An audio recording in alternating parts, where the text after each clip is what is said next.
But if we're starting right now, hey man, I got a bone to pick with you. Mother. No.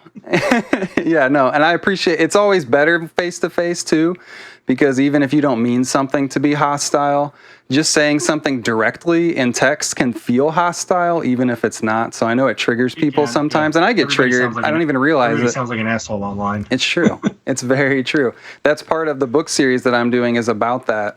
It was like a book written in the 70s about the technocratic society and technocracy. And how a lot of it is using media to manipulate society and emotionally and like mentally and all these different things. And that's part of what he's talking about is that disjointed feeling we have of we're connected to everybody, but we actually feel completely alone and isolated. And, not to get off on a tangent, but that totally connects, Yeah. And we're less connected now because we don't even tune into the same TV stations at the same time. Like it used to at least be. You're right. It was like 7 p.m. we were all watching Boy Meets World or something, And that was a unifying thing for society. You don't think about it in retrospect. It seems kind of quaint and silly, but it was like a mesh and there was the Bible and there was TV and radio, and there was only a few channels. So like most people knew about those things, and could have conversations about them. And now everyone's so disconnected in their own subgenre of microcosm. The biggest thing I realize is now that you can watch everything on demand is you can't even like talk about what you watch. So like if I was watching The Simpsons one night and you were watching Boy Meets World, at lunch I could be like, oh, you know what happened? And I could tell you the whole episode and you would be like, tell me more. Now it's like, no, I'm going to watch that later. No, you're exactly. Yeah. Don't tell me. It's not only about what you're watching, but the time. That's why live television was kind of a special thing that is almost completely gone. It's weird. But there was a writer. I think it's why Twitch does so well. But you're right, and I haven't gotten into that, and maybe that's something I need to like ride that dragon of trying to do like live content. I haven't set up the rig for it or figure out exactly how it works yet, but I need to spend like a day like playing with that. I feel like this is our show. I'm not trying to like make it all mine or and I haven't been doing this kind of content either. So it was inspired by you primarily. That's you're why I'm here. Okay. So I mean. I forget the name of your show, which I apologize for. Can you say it too? Yeah, it's the McGlone Code. So McGlone being my last name, McGlone Code. McGlone Code, yeah. Which is a double entendre, right? Because like when you have a code, like the man code, or it's like a code of conduct or a constitution. But then also I'm a programmer, so. But yeah, we had gotten into. Well, you kind of jumped in on. I guess a back and forth I was having with a mutual friend of ours, and the topic of spanking came up, and even she's not really interested in that topic. I brought it up kind of tangentially, and you had said something that got us into conversation, and then we added each other on Facebook. I'll summarize, and you tell me if this is a misrepresentation of your view. But your view is that there is no way to spank a child that is not abuse. Right. Yeah. No, that's fair. That's fair. Yeah. It was like, okay. And, you can only go so back and forth on Facebook comments. It's not hard. It's not easy to have a fruitful conversation there. Probably not going to persuade anybody on Facebook. That's for sure.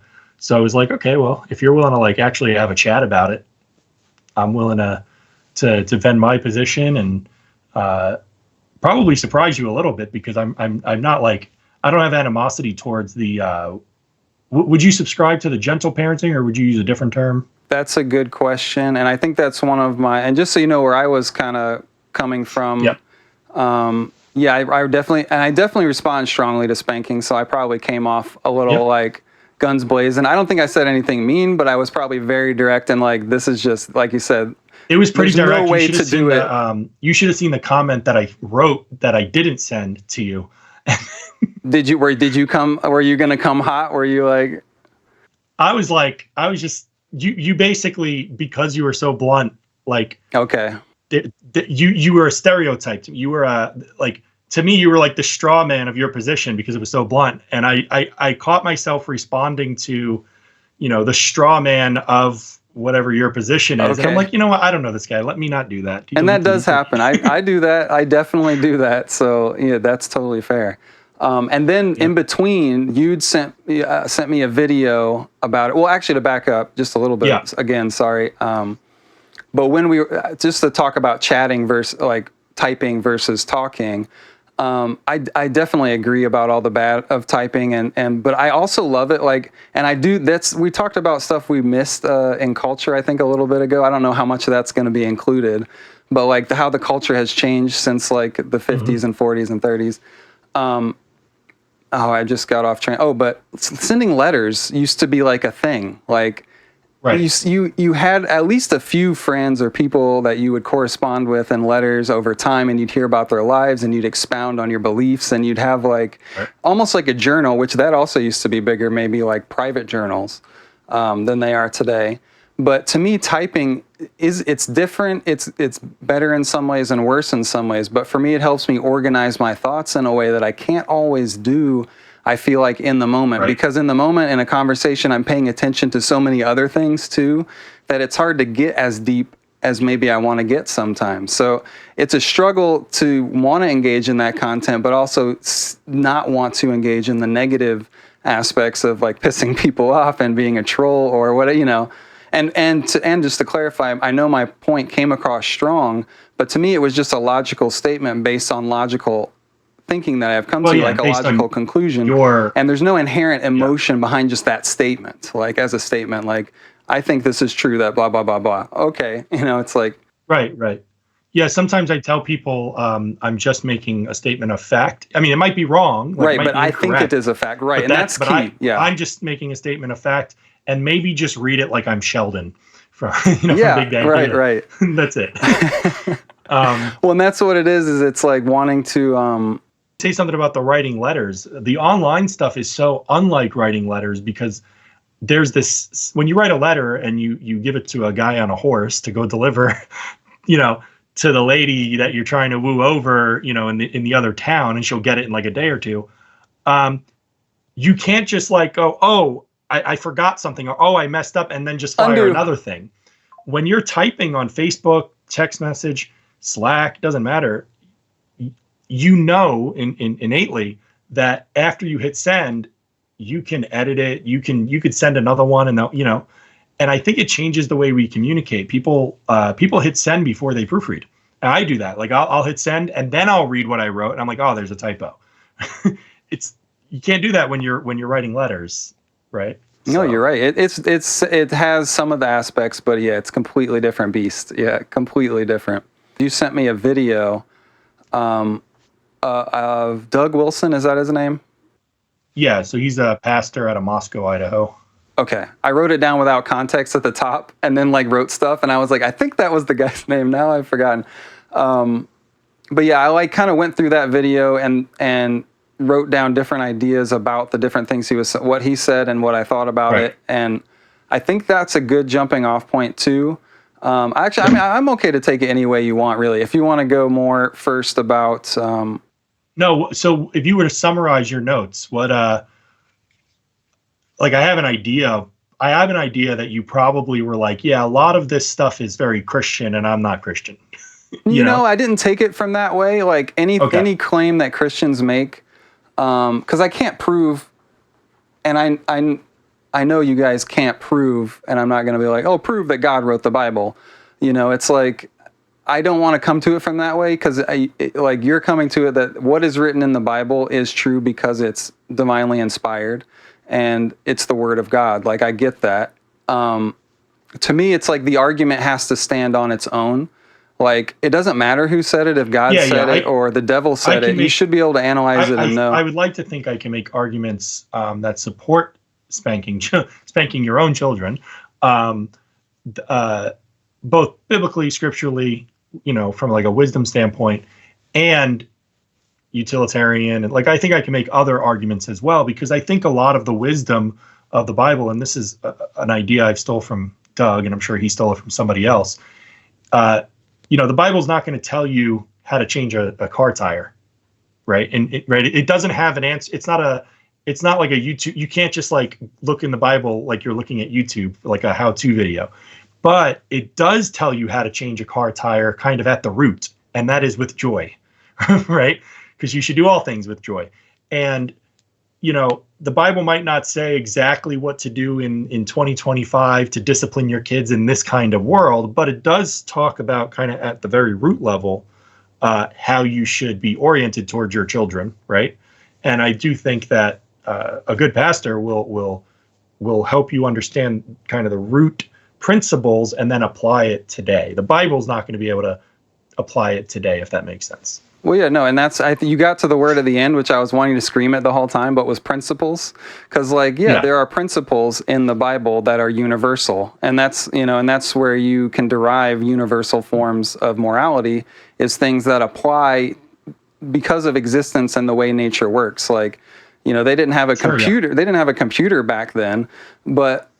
So that specific detail of how to build a computer is useless, but there's a principle that goes into how to test building components and how to put things together and how to experiment and see if it's going to hold up. And that applies whether you're building a table or a computer or I definitely agree with that, that there are principles. One good example people use is like the Bible can't, it doesn't, and it can't talk about directly the morality of internet porn, right? But it has plenty to say about lust. And if you understand the principles, you can apply them to internet porn very easily. Well, right? Yeah, there's not a whole lot new about morality. I mean, it all comes back to the basic ideas of why don't you harm another? Why don't you take their property? Why do you have respect for other people? Like what, and those things are true no matter what technological advances there are, other things you can learn, Yeah. So the setting changes. Like we're in a new place. We're in a new time. There's new technology. There's new actors. There's new props. But the underlying, you can almost think of the laws of nature and I would say the laws of morality as being kind of the foundation. And then you just retell stories over and over. This is why every movie is really, most of the good movies are kind of the same story over and over, just told in a different way. And a lot of them are. If you're a Joseph Campbell fan, a lot of them are the hero's journey. The Christ story itself is the hero's journey story, and that's not a coincidence, right? Archetypes are definitely key. We've talked about that on this channel before.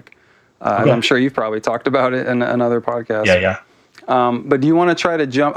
Did you want to get more into background or kind of jump into how the pastor broke it down, and we'll kind of go step by step of different aspects? Because he did a good overview of an argument.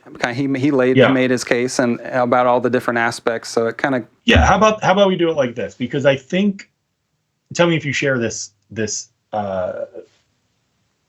assumption. I think your view is easiest to understand. Even if you hey. Hitting your kid is abuse. It doesn't matter why you're hitting them. I think even somebody who disagrees with you can understand that position a lot easier than understanding the position that says, no, sometimes there's a way to hit your child that it's not abuse. That's actually, I think, the harder thing to persuade. You know what I mean?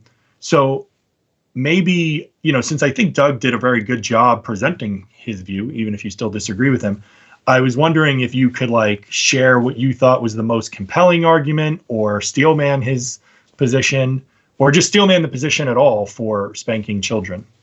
Man, that would be hard for me just because I don't remember exactly everything he said, which is why I wrote it. And it was a few days ago. But a lot of it did come just kind of scrolling through it now, my notes. Because he made some straw men. He didn't define a lot of terms, which is frustrating when when he just says things and you're just supposed to assume what that means. And and that happens a lot with the spanking issue because there's so many euphemisms, which I find interesting.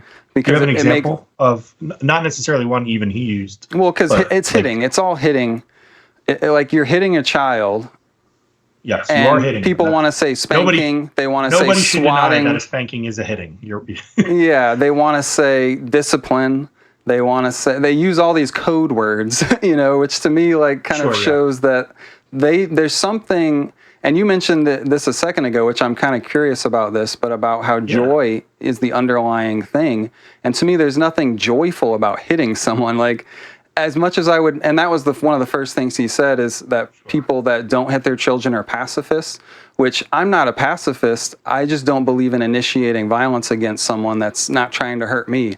It's self-defense is fine. A lot of pacifists would I guess, make the claim that you should just never harm another person, no matter what they're doing. And you might even hit your own kid if your kid was like coming at you with a knife. You might use force. I would use probably the least minimal force possible to stop him from killing me, because it's my own child, and I would want to know what's going on. Why is this happening? Are you sleepwalking? Like, are you under mind control? It'd be like a Star Trek episode where like a clone comes at you and you're like, but I don't know if you're a clone. You might be my friend. I can't harm you, like. Well, so that's a good. I want to illustrate that then. So, like, imagine a father who really does love his daughter. Let's make it even harder to imagine him hitting. I mean, to me, there's no difference hitting a girl or a boy. I don't see the difference there. But no, I know. But the difference in illustration is that a boy might be able to beat up the father. Like, the daughter might not be able to. And I'm not talking about a boy. Sure. I'm talking maybe a teenager, right? And let's just say his daughter is having some sort of psychotic episode for whatever reason. Somebody slipped something, and she's like throwing stuff, ripping off her clothes. She's got a knife. That father loves his daughter, but he's going to protect himself and her. The way he uses force on her is going to be very different than if it's some random woman from the street that he doesn't know, 100%, or even worse, some random woman in the street that he hates. Like, it's the neighbor. She's just been a torment to him for years, and now she's in his house attacking him, right?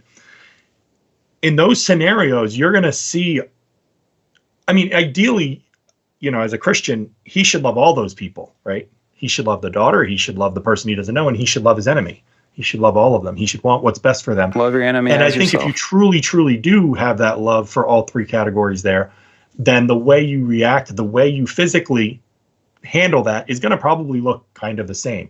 But most people aren't going to blame you if you go a little more harsh on the enemy. You know what I mean? Most people are going to be like, I understand that. Yeah, I mean, it's natural to think that. So I would say similarly, and analogies aren't perfect because, if every part of the analogy matched, it wouldn't be an analogy. It would be a congruency, right? Similarly, if a father loves his child, right, and he's spanking, and I would never use the word discipline as a synonym for spanking, by the way. Okay, that's good. Yeah, I want to get your definition of that, actually. Is one way to, there are many tools to discipline, right? Like yourself even. Like, if you want to discipline yourself, you need to condition yourself, right? Like, you need to go out and exercise, even if it's raining, whatever, right? Like, there's things you can do to discipline yourself. And sometimes some people use physical stuff to discipline themselves. Like, when they mess up, they impose some sort of penalty on themselves as a way to kind of encourage themselves not to mess up anymore. And I think you might be fine with that, because it's like, well, you're doing that to yourself, right? You're not imposing it on a unconsenting person, right? I mean, I wouldn't say fine. Like, I'm sad that person would do that to themselves. I'm sure it's a sign of something unhealthy, depending. Like you said, there's degrees. There's degrees of like what you're quote unquote doing to yourself, but like. What if you signed up for a dojo and you were like, I want to learn like this cool fighting technique. And the guy there says, okay, just know that as part of the conditioning process, like, you're going to have to do this thing. But when you miss, I'm just going to swat you. And it's going to sting a little bit. But that way it discourages you from missing. And, and you're like, yeah, I'm totally cool with that. And then he does it the first time. You're like, ooh, man. But you consented to it Like, this is the way if you're you being trained. To it, yeah, I mean, that's totally your choice. Yeah. Some like roughhousing among guy friends is like completely normal, and I feel that's been denormalized in our society. But it also can it can also go into abuse, where people are like bullied by their quote unquote friends, and it's not healthy. So I mean, there's degrees to all of it, But like you said, if you choose to go to be trained and quote unquote disciplined by a Chinese master, and he's like doing the moves on you, but you want that, and you're like, that's okay, and you knock me down, but I want to get tougher, like that's totally cool, and you can walk away at any time, and that's completely different than a child that can't leave, and it's not self-defense when a 5-year-old, is throwing a tantrum, or whatever. That's something else we can get into, is what reasons would you hit, and what situations maybe specifically, and maybe let's discuss them and see, because I don't even want to be like, you're wrong, you're a bad person. I want to explain where I'm coming from, because I truly believe it's the best way to treat our children. And I think it's so important for so many different things in society. Like, I can't really change the government or fight the government violently. Like, that's not going to help me. It's just going to get me killed. It's not going to stop the government. It's not helpful. Like, I think the biggest thing we actually can do is raise people in a healthy way where they don't accept that and they understand, what manipulation and abuse is, so that they don't agree to the things that are going on in society. And anyway, yeah. Well, yeah. So going back to the idea that I don't use the word spanking and discipline as synonyms, I think of spanking as a tool of discipline. There's a lot of tools. If it's your only tool, then you're kind of, you really, there's that phrase, like, if all you have is a hammer, everything looks like a nail. Well, you need more tools in your tool belt. And so yeah, spanking isn't a synonym for discipline. It is just one tool for discipline. Also, you said something really interesting, that, we don't really let guys roughhouse anymore. And you're okay with guys roughhousing if they're consenting to it. They're, it's iron sharpens iron kind of thing, right? But you said that can be abused and become bullying or even worse, right? Like, it could be like total subjugation. People have definitely abused roughhousing on the playground and stuff like that.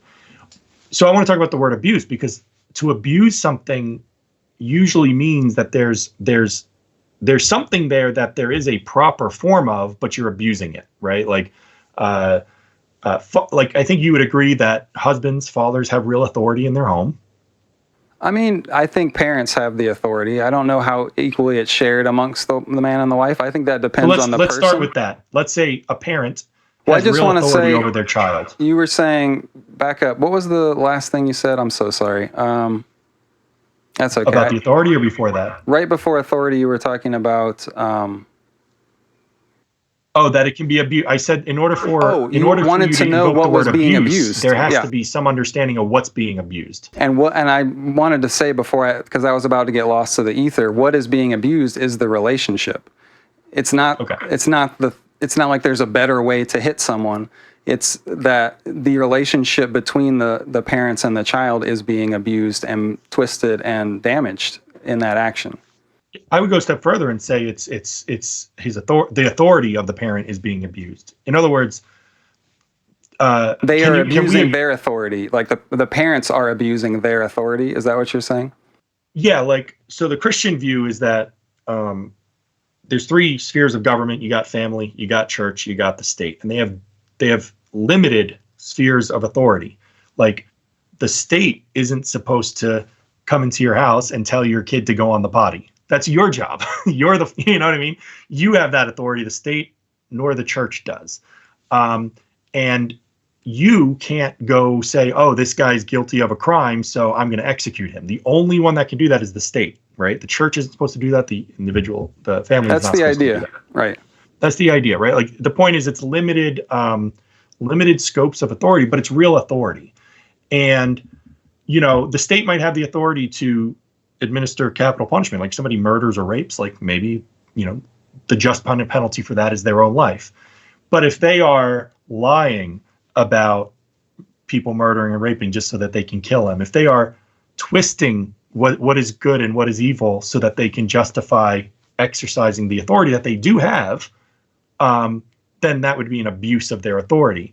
Now, I think your position would probably be something like, yeah, sure, parents have authority over their children, and they even have an authority to discipline their children, but they don't have the authority to hit them. Is that fair? No, let me pause you there, because I don't believe in that kind of authority. To me, the word authority specifically means authorship, like, as in, you have the right to author your own life. And I don't believe that anyone has the right to author someone else's life to that degree.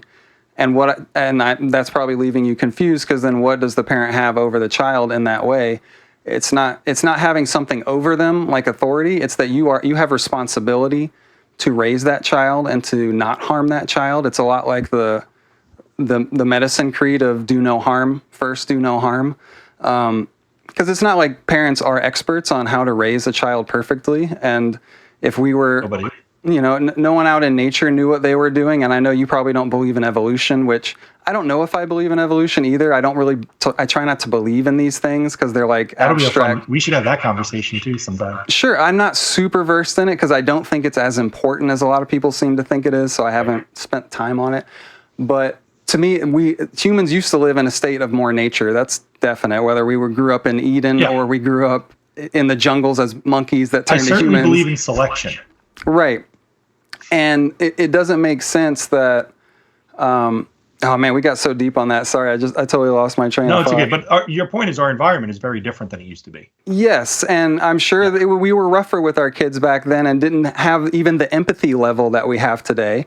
I don't know if they had the same level of empathy of knowing that, like, oh, I'm harming this thing, but because I watch animals. Well, try to be nice to their kids, but not know what they're doing sometimes, and even they try to be gentle with their children. Like I don't see animals just beating the crap out of their kids usually. No, but although they do eat them sometimes. back then too. So like a child who is a menace could get your whole family killed, right? Because like they could let down the gate that lets the wolves in. They can piss off the barbarian down the road, and your whole family gets killed. So like that's idea a good point. That's a really good rough point. With your child was probably like, yeah, I'd rather hit my child than have the whole family killed because of him, right? Right.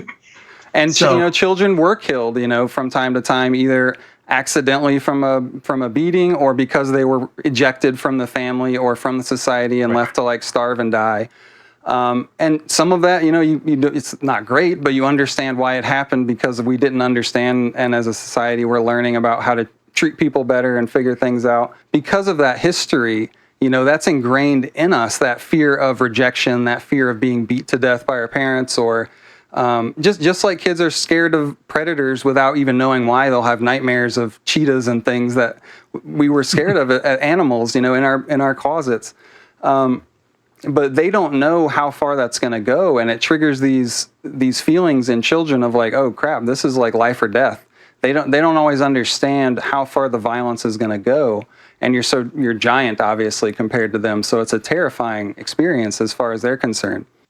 So I'll be honest, like the way you're describing receiving a spanking, let me tell a quick story. It's not a story from my life or anything. It's actually just a video I saw online, but it really illustrates this. It's a funny video, but it illustrates this. And it's this little kid. It's like caught on the Ring doorbell camera, He's got his little Ninja Turtle backpack on.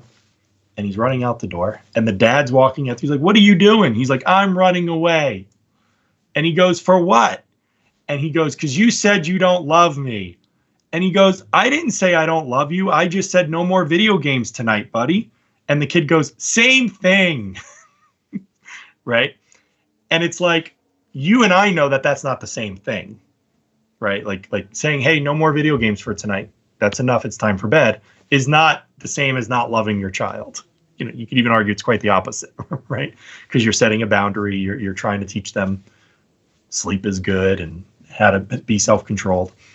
Well, similarly, the way you're describing spanking kind of has that feel to me, where you're like, yeah, kids have this fear that like it might go too far, that it's violent, they might get really hurt or dead. And I'm thinking, no, The idea that a spanking is necessarily a beating, those are not, to me, the same thing. It can be, right? Like, just like maybe the dad did say enough video games tonight because he doesn't love his son. That might be the case, but it's not necessarily the case, and it's probably not the case in that video, right? I mean, I think there's a big difference between withholding something that's going to harm the child versus actually harming the child. Like, and like, raise your hand to someone, like that's an instinctual thing to react like and flinch and be like, oh, it's not about intellectually understanding it. And most children are hit when they're a year or less of age. Like they're not old enough to process it and know what's going on. Like it's not something you can explain to them. And if you could explain it to them, then why would you want to hit them anyway? It doesn't. No, but and I know this is hard for you to imagine, so I'll try to illustrate it the best I can, and I'll try to illustrate from like a few different angles. But like, we have a 2-year-old. I think you and I just talked. Our kids are about the same age. I think he's a month older. Congratulations. So we have a 2-year-old. Yeah, we have a 2-year-old and a 4-month-old. Yeah, and we're like right there. Huh? We're like right there with you. That's crazy. Yeah, Okay. yeah. Yeah. And he gets spankings, but they're not. First, let me say what would initiate a spanking. Or let me say what doesn't initiate a spanking. He doesn't get a spanking every time he does something we don't want him to do. That's silly. Like, people do things you don't want them to do. Kids are certainly going to do things you don't want them to do. And he doesn't get a spanking if he's told not to do it, and he later on does it anyway, right? Because he's a kid. But there are a few times where he knows he's not, like, he'll throw a truck or something, right? And he'll throw it at people because he thinks it's fun. He's not trying to hurt them. He's having a fun time. And we'll say, hey, no throwing the truck. And he'll raise it up like this, and we go, don't do it. Don't throw. And he'll throw it. And it's like he processed. He knows he's not supposed to, which is why he's delaying. But then he purposely disobeys, which is totally normal. Like, kids are going to test boundaries, all this kind of stuff. So when it's clear that it's a deliberate act of disobedience, where it's like, I know what you're saying, but I'm going to disobey anyway, then we give him a spanking. Now, when I spank him, especially, like, I don't do the whole, 18 of them or even 3 of them. I try to do 1, right? Maybe there's a second in there, right? And when I do it, I tell him I'm going to do it. I then do it, and then I give him a hug, and I say, you need to obey your father, or if he's disobeying his mother, I say, you need to obey your mother. Now, he's 2. He doesn't understand all the words, but these are patterns that as he's getting older, and he is starting to talk now. I'm sure your kid is saying some words and stringing some sentences together now, finally. So he understands. He actually understands more than he can articulate. So the way we try to approach it is just, hey, there are certain things that if you do them, there are going to be consequences. And we're giving you these consequences so that you might not do the thing that we're asking you not to do. And ultimately, it all boils down to obedience, right? Like I'm not going to get mad if he breaks a cup. Accidents happen, even if he did it on purpose. But if he breaks a cup, and now I tell him, like, hey, you need to stay out of that cabinet, and he immediately goes into that cabinet, that's like an act. It's just like, all right, come here. You're going to get a spanking. He doesn't like it. There's a little sting. It's not like I'm beating him. I don't use tools. It's just a hand. It stings a little bit. He cries sometimes. Now half the time he doesn't even cry. He just knows he did something wrong, and then I give him a hug. I tell him how much I love him, and I say, you got to listen to your father. That's it. Now, I think that's a big distinction between us, because my goal is not obedience. My goal is for them to understand on their own why it is wrong and to stop doing it on their own. Like, they don't need me to force them to obey.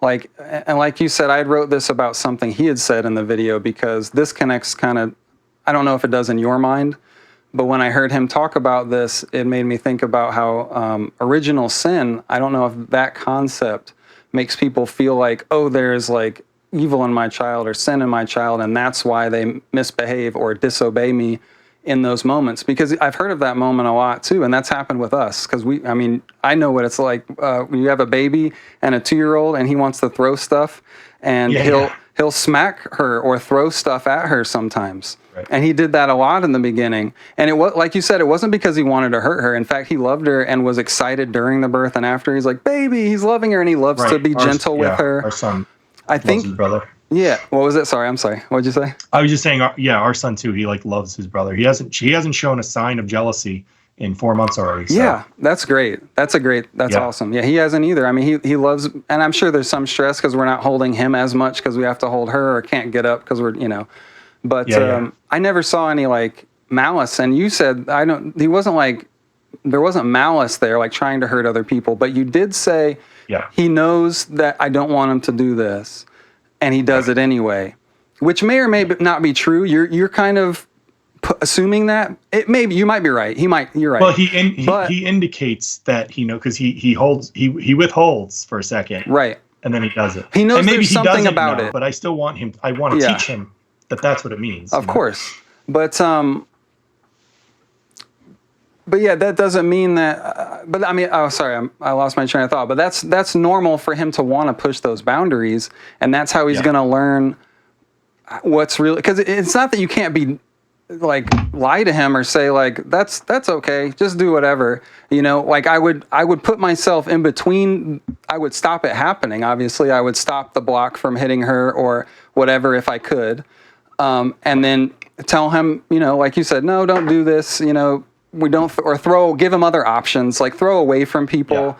Don't throw at people. And you may even physically redirect him or something. I would, like, yeah, you're not saying like violently, you can't pick him up. but let's do this instead. Or sometimes maybe I would pick up, depending on how bad it was or the positioning, if I couldn't easily do something else. Do you see any issue with using your physicality to pick him up and move him away? Well, the difference is wanting to cause harm, because violence is causing pain on purpose. Like it is, and it has to cause some harm for it to have that trigger to be like, which is what you're after, I assume, in the moment of like, oh, this is bad, pain, bad, like you don't need that. And kids get upset about anything, no matter how nice you are, like, oh, I want the candy bar. No, you can't have the candy bar. Like they feel everything like intensely, even, and they don't understand, the significance of different things.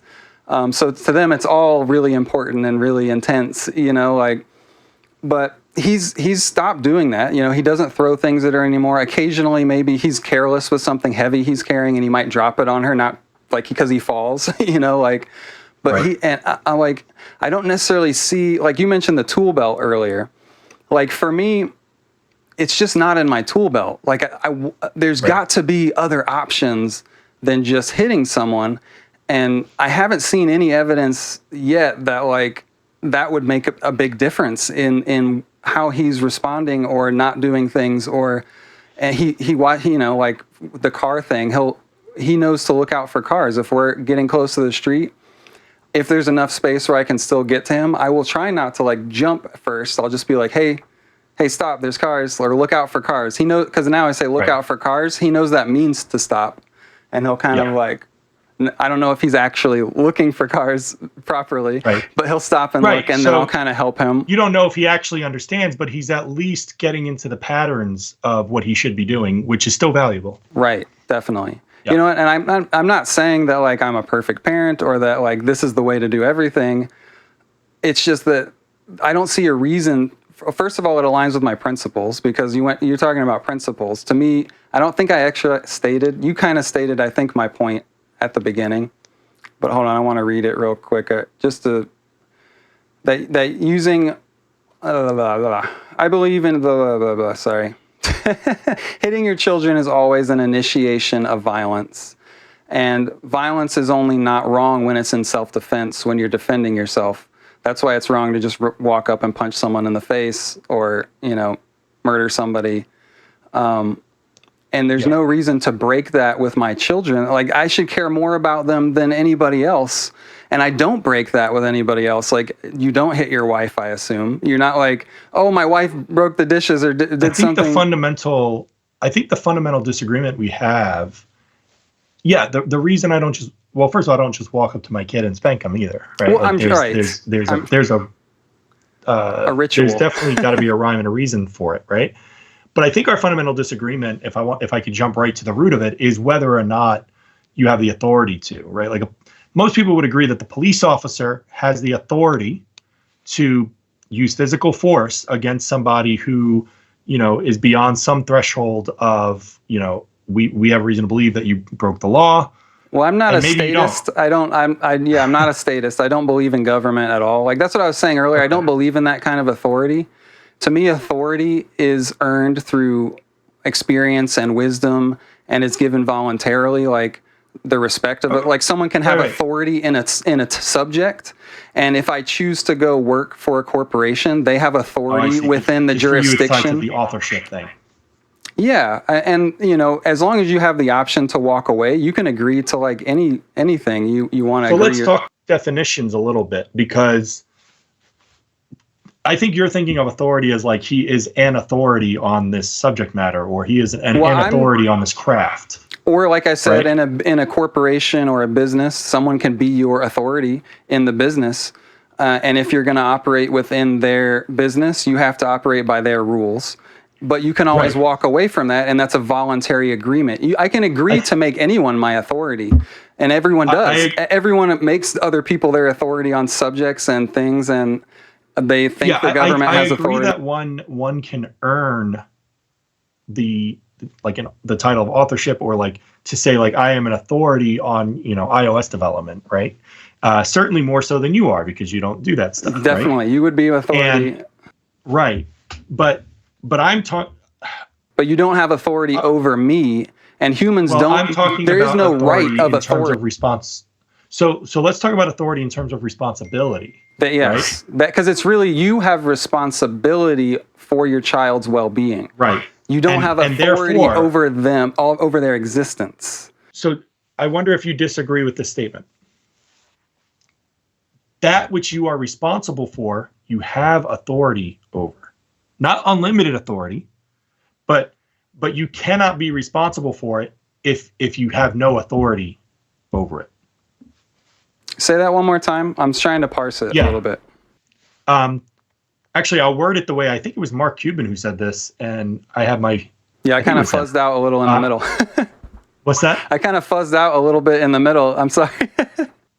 No, it's okay. No, I'm saying I'm gonna say it a different way by quoting somebody. I think it was Mark Cuban, and he basically said, he was talking in terms of like a business environment, but it says if you give somebody the responsibility for something but none of the authority, you're setting them up to fail. And that makes sense in a business setting, correct? I see what you're saying there, and then it makes sense over physical objects, but it doesn't make sense over human beings that have volition and will and their own mind. Let me try to make the case then.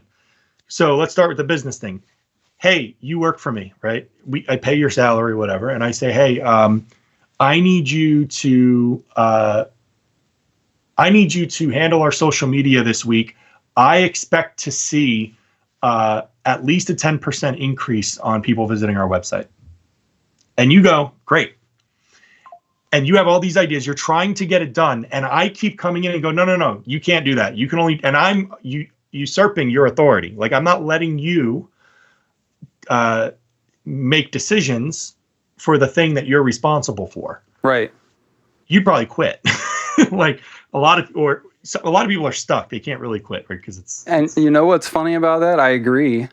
And I think that's exactly what you're doing to your child when you hit them. You're saying because they do, and you're supposed to be teaching them, and this is important, because when children are born, I think they have 0% responsibility.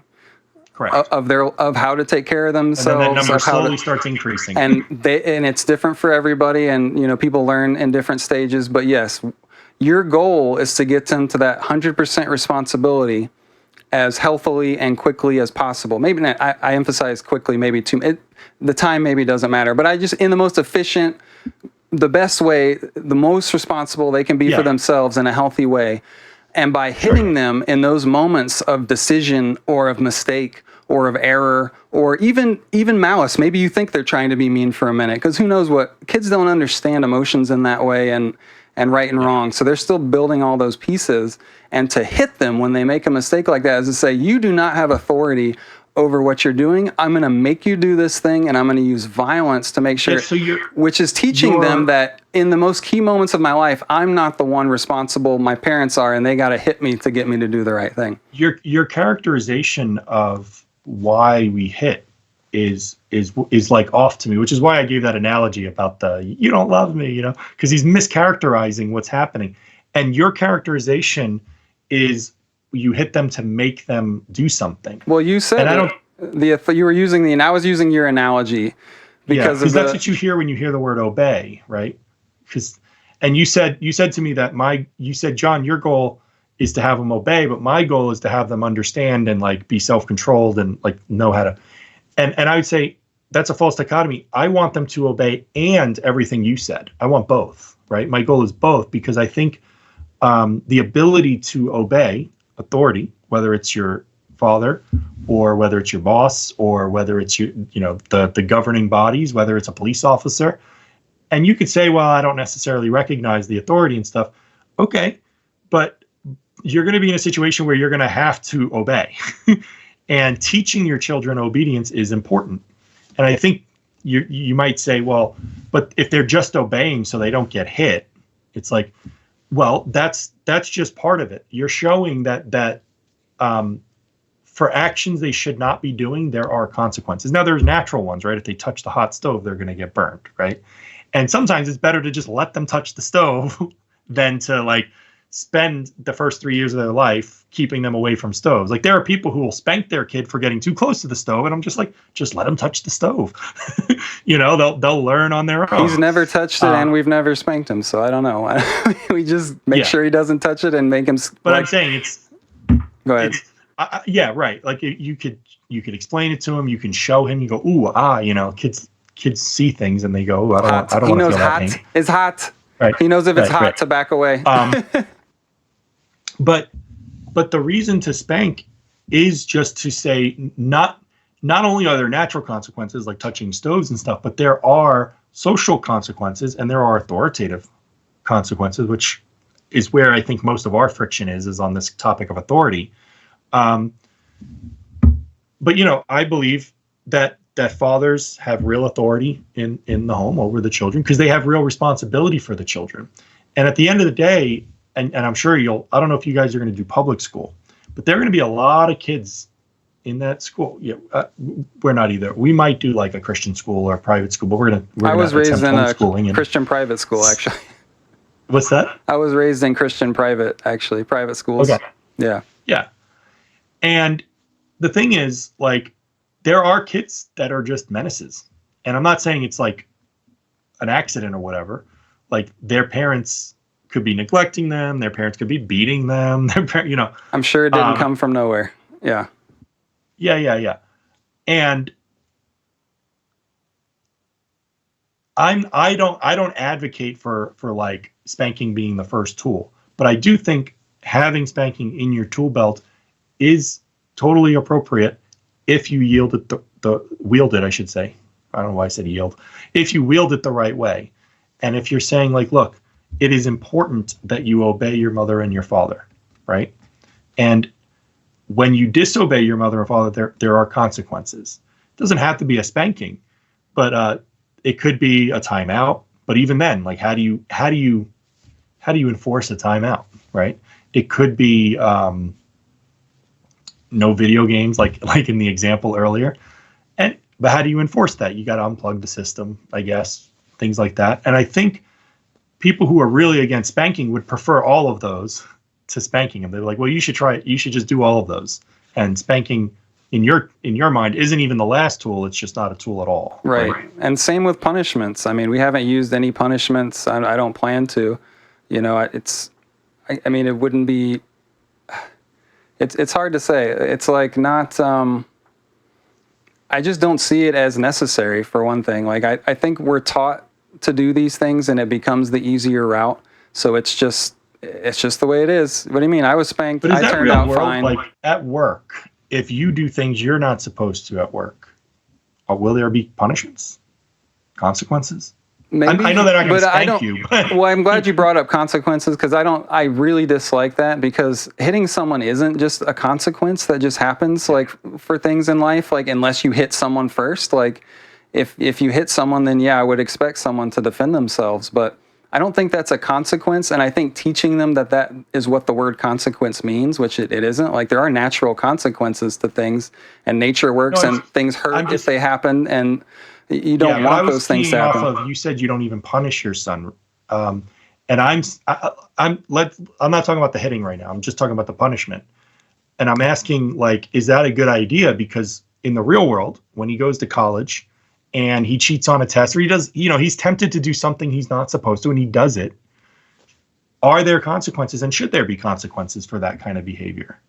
I mean, you can conceptualize those sorts of things without being in those situations. I've never been shot by a police officer, but I know if I punched the police officer in the face, he would shoot and kill me or arrest me or, it's like, I don't believe in a police officer's authority, but I know he's a man with a gun that other people imagine. I'm talking about like school or business. Like, okay, say say your son has a friend Well, who, let me gives say him some something really bad advice before and you he go. does something he's not supposed to. Can I pause you? I'm sorry. Oh, sorry. Go ahead. I just want to explain more of my viewpoint of Yeah. because it's not about. I'm sorry. I'm trying to gather my thoughts, and I forgot what you were just saying. It's a hard concept. I was saying about punishment. I was like, is it really a good idea not to have any consequences for your child? Right, and that's what I was going to say. Is I don't think it's a good idea to teach him that this is a normal consequence from someone that loves you. Like, I don't want him to, because I think what is actually happening, and again, the ways I've characterized. And you're talking spanking, about hitting? Hold on, what was that? Sorry, point of clarification. Are you talking about the spanking? Yes. The hitting, well, or the taking things away. I mean, it's like you're teaching him that property rights don't exist. You're teaching him that you don't actually own your body. You don't actually own the things that I say that you own. You're teaching him the ways of government. You're teaching him that, like, beating the shit out of people or shooting them is fine if they don't do exactly what you want. You know, it's like, and not in self-defense situations. It's like you mentioned that the police have the authority in certain situations to do certain things. They don't have any more authority than any normal human being has. If you see someone being harmed, you have the authority to step in and try to prevent violence and help people. You don't have the authority to force people to, like, pay you for things through taxation, or if you throw a thing at your sister and you don't understand what that is yet, I don't have the right to hit you because you did something that I don't like. What is the consequence if your son takes a truck and throws it at some other parent's kids on purpose because, you know, he was tempted, he was just angry, he did it once, right? What is an appropriate consequence for him in your mind? What I mean, we just tell him that it's not okay. We separate them. If it's something that would continue, then we would take him out of the situation. This hasn't happened with him, but it happened with another child that we were over at their house with. They were a little bit bigger than he was, actually quite a bit bigger. Like 2 years is a lot when you're that age. And he was barely walking and crawling, and the other child was just kind of all over him. And they weren't doing anything about it, and I didn't know what to do, so we just kind of, like, pulled them out of the situation. Nope, don't do that. And I kind of held them and kept them away until we left. And there's just no reason to hit. Like, you just repeat the explanations. You say, don't do this, until they start to get it. Like, kids are push quick. A little more. Kids learn quick. There should never be social consequences for social wrongs. Well, I mean, taking them out of the situation would be a social, like, consequence. But you can do that now. If you're going to throw things at people, we can't be around people. You know, that's what this hasn't happened. Like, our kid hasn't done this, but we would tell him, like, if we're going to throw things at people, then we can't be around other people. Like, that's fine. And it's easy to do that when he's 2 because you can just pick him up and move him. But when he's 12, right? And, you know, hopefully he's a very well-behaved kid. But say he has a friend, and this, you know, there's stories in the Bible, like, I mean, there's some pretty gross stories in the Bible where the friend literally convinced the guy to have sex with his sister or cousin. Like, it's terrible. I'm very familiar bad friends with the Bible. Can really mess you up. Bad friends can really mess you up. So say he gets this bad friend, and he persuades your son to do something like, you know, take somebody's mailbox or whatever, right? Like, well, restitution. If you commit a crime, there should just be restitution, like help make the party better, apologize if you broke their toy. Oh, well, let's go to the store. We can get another toy like that. So that's what I'm getting at. That is you make the situation better. And even in small things, like how do you make him pay the restitution, though? You can't make him in what I'm understanding. We would ask him to. We would keep asking him to. I mean, our so you would just annoy him until he caved. I mean, basically, it's a relationship. Okay. So I'd be like, I would just treat him like he was an adult and it was another relationship in the best way that I could. Obviously, there's concessions, but, like, hey, like, if you treat people like this, people aren't going to want to be around you. Like, that doesn't make me feel good knowing that you harm someone and you don't care about it. Would you care about me? And to me, this kind of conversation is harder to have when you spank someone, because it's like, well, you harmed me, Dad. Like, what do you mean we shouldn't harm other people? Yeah, like, to me, it undercuts any argument you can make about why to act moral to other people. No, other than threats. So you said something earlier that I think mirrors what you're saying now, and you were saying that, like, when you're spanking them, you're teaching them that hitting is okay or whatever. I think what you're missing That it solves problems. is the relationship, right? So like Exactly. other fault, like you are not allowed to spank you don't have authority over my kid, and my kid can't go and spank you or your kid, right? Part of the spanking is the only reason I'm even allowed to do this is because I am your father. We have a very specific relationship, father and son. And, I have many sons. I have 2 right now, and hopefully some more, and maybe some daughters. But they all have one father. So there's only one person who's allowed to do that. And they will know that because, as much as I want them to obey, that is a goal of mine. Another goal of mine is to have them understand, just like you, right? Like, you want your kids to understand why doing the thing is wrong. But the third thing I want them to understand is that there is a special relationship with your father that you don't have with anybody else. There's a certain relationship with your mother that you don't have with anybody else. There's a certain relationship, with family that's not the same as friends, right? So I don't agree that just because you do something to a person that you have a very specific relationship with, you're somehow endorsing that thing with everybody else. It's kind of like you're married and you have sex with your wife. Obviously you got 2 kids. By having sex with your wife, you're not telling her it's okay to have sex with anybody, right? Because it's a very specific relationship. Well, and to me that makes it, unfortunately, even more like twisted and dark in my mind, because it's like, interesting. I should have a higher standard with how I treat my family, my children, my wife, Same. than anybody else. Like, I should. Why? If it wouldn't make any sense if I went out and started giving random strangers chocolates and doing that necessarily. I mean, people are nice to other people, definitely, but like, instead of doing it to my family, but you're actually using a lower standard. Like, I don't go out and hit anybody else when they mess up, but I do hit my children. I don't have the authority to. Right. And like I said, I don't think that's authority, but I get, in that way. Well, yeah, I'm trying to get to where our I like to get to the root of what, that's definitely it. Yeah, it's the authority. It's the, there's another good term in there that you use that we really disagree on, authority and maybe not. I've lost there was the consequences or discipline. Consequences, natural versus kind of unnatural consequences. And I get there are social consequences too.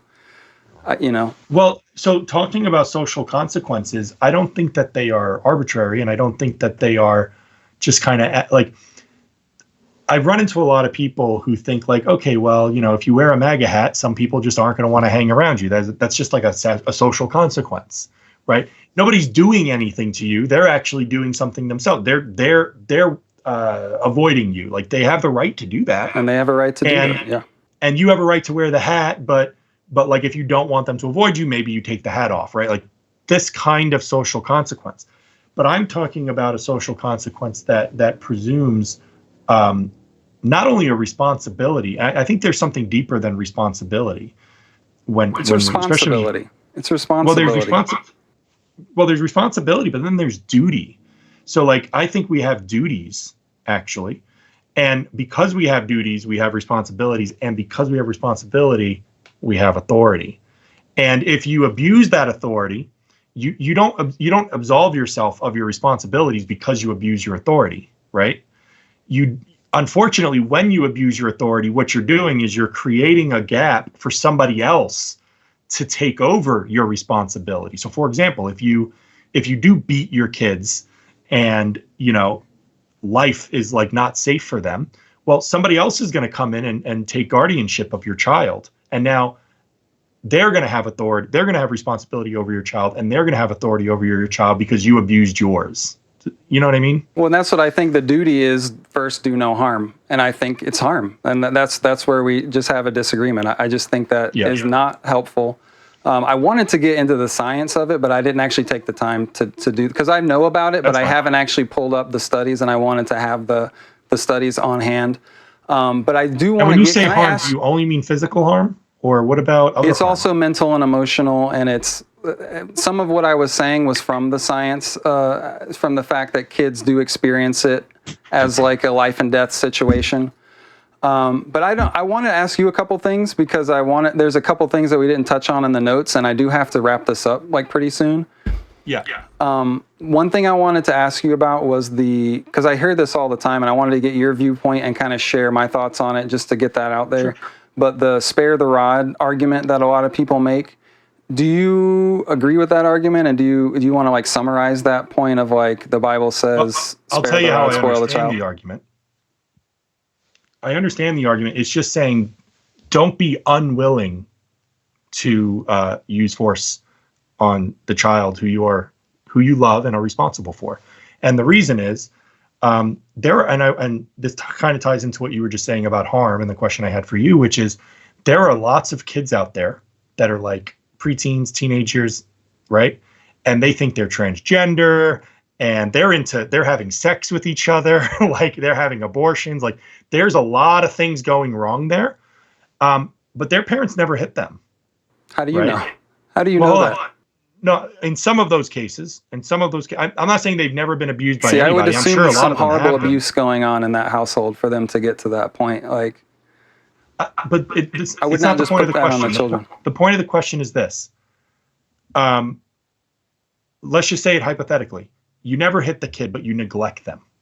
Okay? Neglect is never definitely bad. Yeah. But you neglect them. You not through hitting, just by ignoring them. And actually, I would say that neglect might actually be worse than physical violence because it's like children will literally die. There's been studies like of children that were in orphanages and they weren't cared for enough or touched enough or just interacted with enough, and they just die from like lack of interaction. Right. So what I see is this tension, and on this side, it's, my kid can do no wrong. They can do whatever they want. And like, obviously that's still harming your kid, right?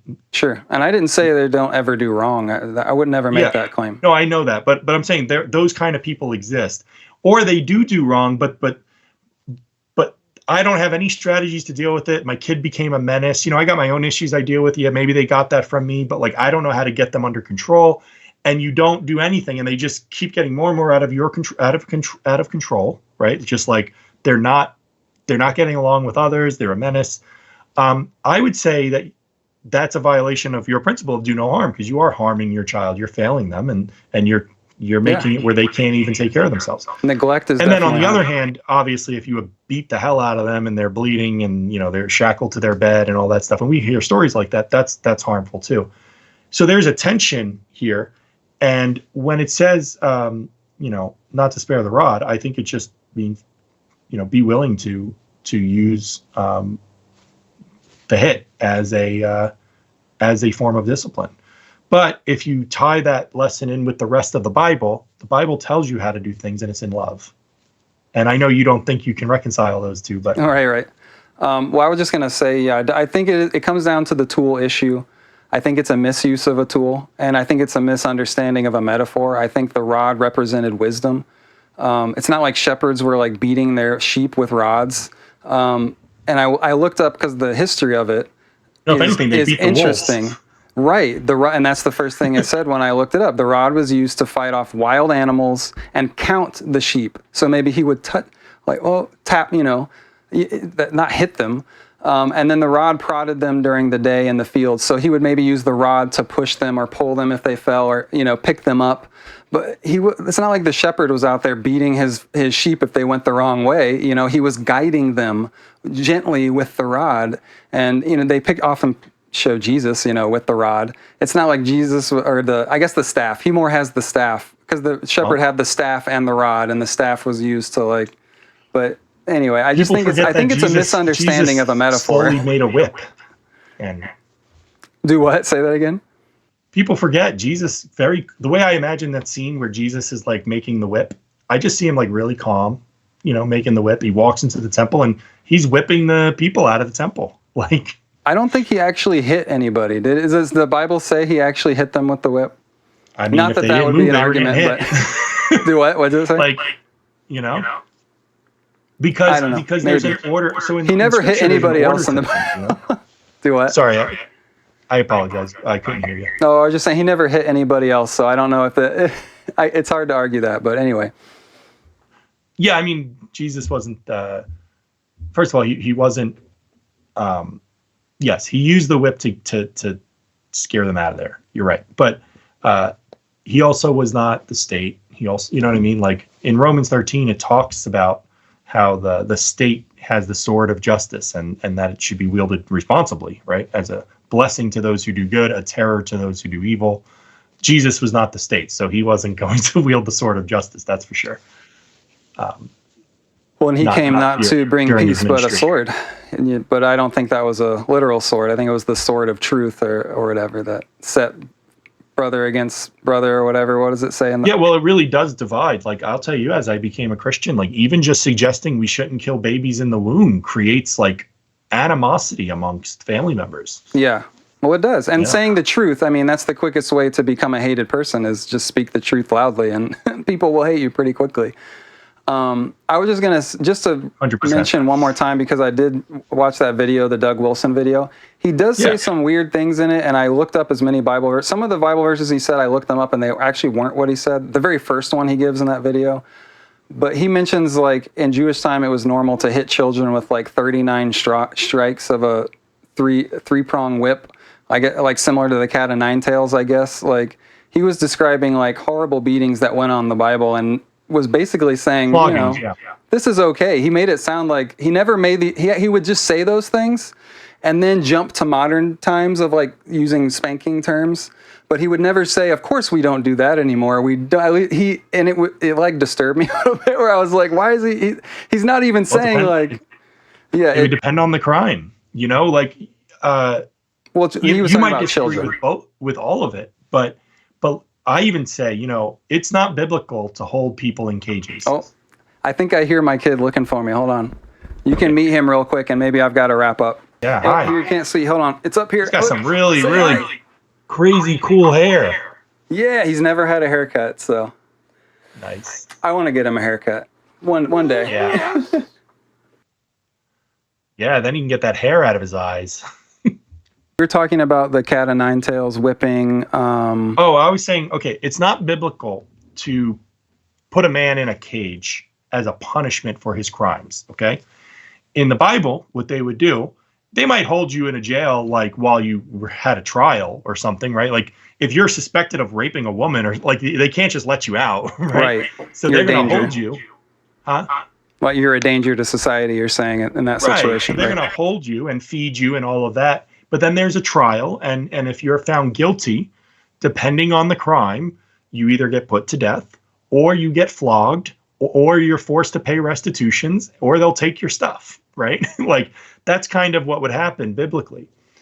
Today, in the West, we put people in a cage for a year, 10 years, 20 years, right? Forever.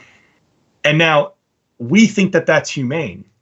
But here's the thought experiment I give people. I don't necessarily, but well, a lot of people say, well, they think it's more humane than what I'm about to say, but then flogging, let's just say, because we used to flog people, which not only was a punishment for them and then it, you know, send them back into society, but it also served as an example to others that there's this consequence if you steal and you can't pay it back. Well, you're going to get flogged, right?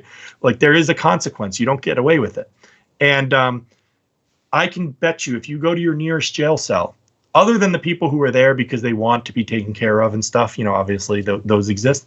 But the people who don't want to be in jail, if you said, okay, you have an option, you can either finish your term of like 13 months, or you could just stand in front of the jail and be flogged 20 times, you know, for everybody to see.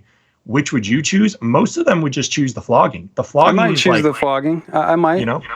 I might choose it to get out of a jail sentence. I mean, I don't think either one is moral, but you literally have a gun against your head, so you have to make a choice. You know, it's like if someone breaks into your house and puts a gun to your head and then offers to let your wife go, you're not going to thank him because he did that. It's like you're still doing wrong to me. But yeah. No. All of that to say, I think you know, Doug Wilson's thing about the flogging. It's just like, yeah, it was a normal thing back then. That was a normal way to administer punishment. But what was nice about the flogging is once you were flogged, like It was over. It was over. Like you weren't, where that's not even the case now. Like people go to jail and then they come out and it's like you can't get a job. It's not really forgiven. No, it's debilitating. You know? It's really bad. Yeah. Yeah. And I don't think flogging's better, but I definitely think there's other options. But anyway, that's an argument for another day. Yeah. Well, hey man, it was a great conversation. The talk. I know you got to go. Yeah, I know we went off on some tangents a couple times, but I felt like for the most part that was pretty solid back and forth and understanding each other's points, and I appreciated the conversation. It wasn't like it wasn't aggressive. It was a great good conversation, I think. Yeah, you downgraded it from great to good. Oh no. I think I used the word great too many times. Maybe I didn't. I felt like I was using the same word too much in a row, so I tried to change it up. I don't know. I'll watch that on the edit and see what I was actually thinking there. That's funny. No, I'm just playing with you anyway. But no, yeah, I agree. It was a good conversation, and I've had this conversation before, like, and I'm sure you have too. Hopefully, I've said anything. I didn't expect to persuade you, but hopefully, anything I said was at least new or different than what you might have heard. But I don't know. I understand where you're coming from. Yeah, I just think it's a different understanding of certain words and things that are going on when we do that sort of thing. And like going back to the very beginning, just talking about principles. To me, it's a strong principle not to initiate violence, not to harm others, and self-ownership. I think self-ownership is a very important thing that society has kind of forgotten about because of government and to some degree religion. But I think that's important that you do own yourself, because that is where a lot of morality comes from for me. Like the fact that you do own yourself means I don't have the right to harm you, to take your stuff, to rape you, to kill you, you know. And I think we have to hold the highest standard with our children and our family first. And that's the only way to have a better society where people don't want to harm each other in society, to take advantage of each other. So that would be my final point. I'm mostly on, if I can, I'm mostly on your side. I just think I wish the authorities were understood as what they are. Like I wish most use of force was not there. I wish it was only, the minimal force that a father might use with his kid, understanding that the school can't do that, and right. And, when I was spanked in school too, so, but anyway. Yeah. Let's not get off again. Hey. Yeah, schools used to be an extension of the family in a way, but not anymore. Well, hey, I appreciate the talk, man. We can definitely do another talk sometime on a different topic or something else too. It was a good combo. Man. Sounds good. Hope you have a great rest of your evening, man. I appreciate the talk. Bye-bye. All right. You still there? Oh, lost you.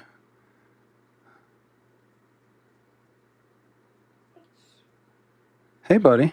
How you doing? I need water. What? Yeah, I need water. What? Oh, here, I got to stop this recording.